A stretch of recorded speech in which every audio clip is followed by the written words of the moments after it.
Happy Saturday and welcome to October. And thank you for joining me for Empowering Her with Monica. So it's October, and not only are we celebrating Breast Cancer Awareness Month, but it is Domestic Violence Awareness Month. And so I wanted to share with you just some information on domestic violence. So, from one queen to another, I'm just trying to help and save a life, maybe. So, all month long, I'm going to be sharing information. And so, stay tuned. Okay. So, domestic violence has existed in almost all societies throughout history. The origin of domestic violence is a result of the development of patriarchal and hierarchical systems of authority. In these systems, males controlled all property, and women and children were considered as the property of men. Now, these systems, patriarchy and hierarchy, gave way to the belief that males are superior, and this belief formed the basis for women's subordination. And this comes from a report in the Journal of International Women's Study. The belief in men's superiority and domination over women has been supported by economic, social, cultural, and religious institutions, which made it acceptable for men to use violence to control women.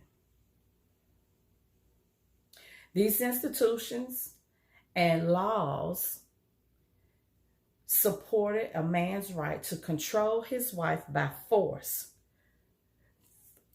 all the way through the end of the 19th century. So, let me give you some examples of some laws that have existed over the years.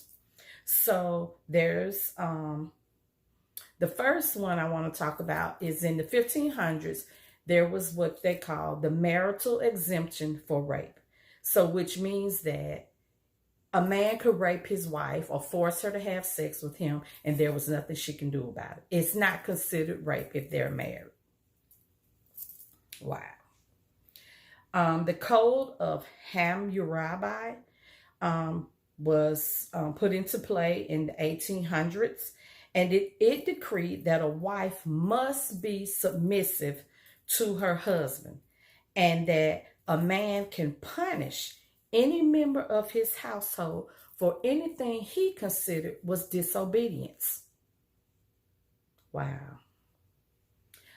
The medieval canon law allowed women to be punished publicly, and sometimes this would include an iron muzzle over their mouth that often had spikes, that stuck in her tongue, and they would put her out in public to stand for other people to see.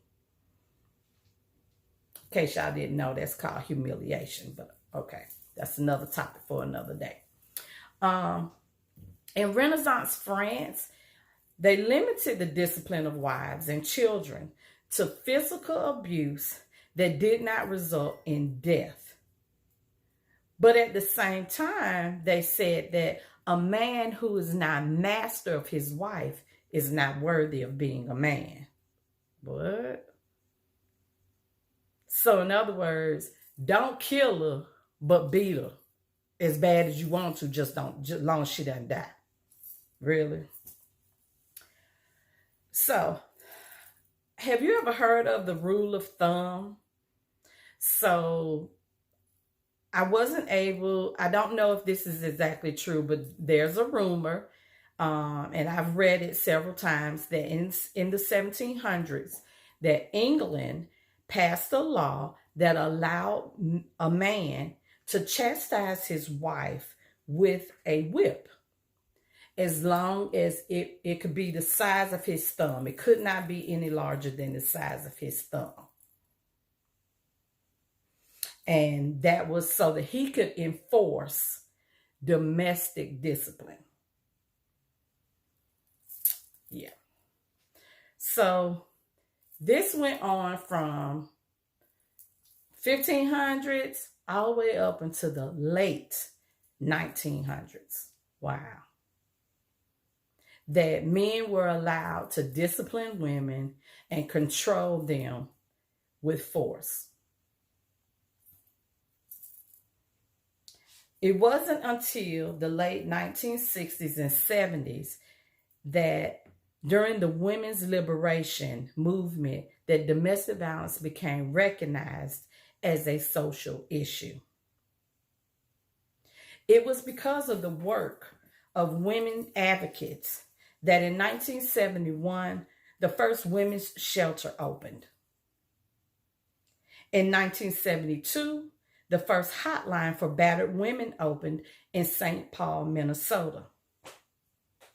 In 1976, Nebraska became the first state to abolish the marital rape exemption. So that means that the husbands could no longer rape their wives or force them to have sex. Yay, Nebraska. Pennsylvania became the first state to create a statute providing orders of protection for victims of domestic violence. So that was in 1976 as well.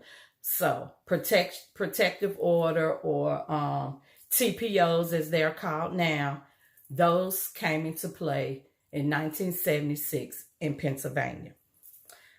It wasn't until 1979 that the first congressional hearing on the issue of domestic violence was held. Wow. So now all these laws have been passed, telling men, giving them control and authority to rule and discipline women. But then it took until 1979 for you to get together and talk about the issue of domestic violence. In 1980, spousal abuse became a separate offense in only 10 states.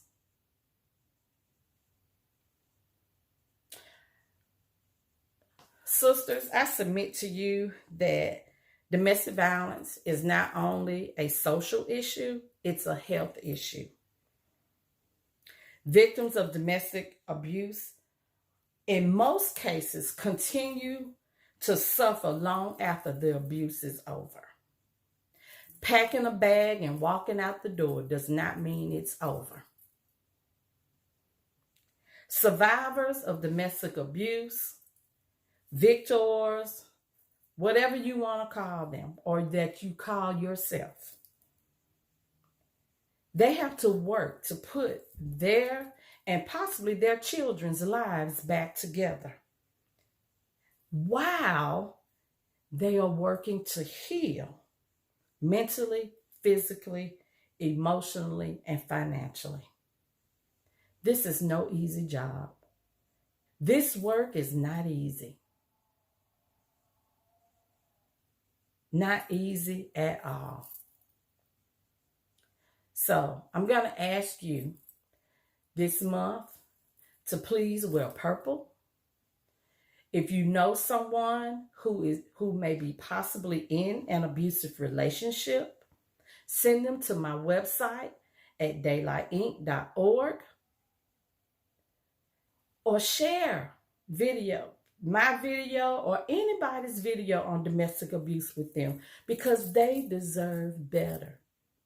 They do not have to stay in an abusive relationship. So thank you again for joining me. I'm here to stay, y'all. I'm going to be around all month. And so hit me up on Facebook, Instagram, and in any social media platform at I Am Daylight. I would love to hear what you think about my videos, and tell me if there's something I haven't talked about yet and you want to hear about it, let me know. Thank you for joining me for Empowering Her with Monica.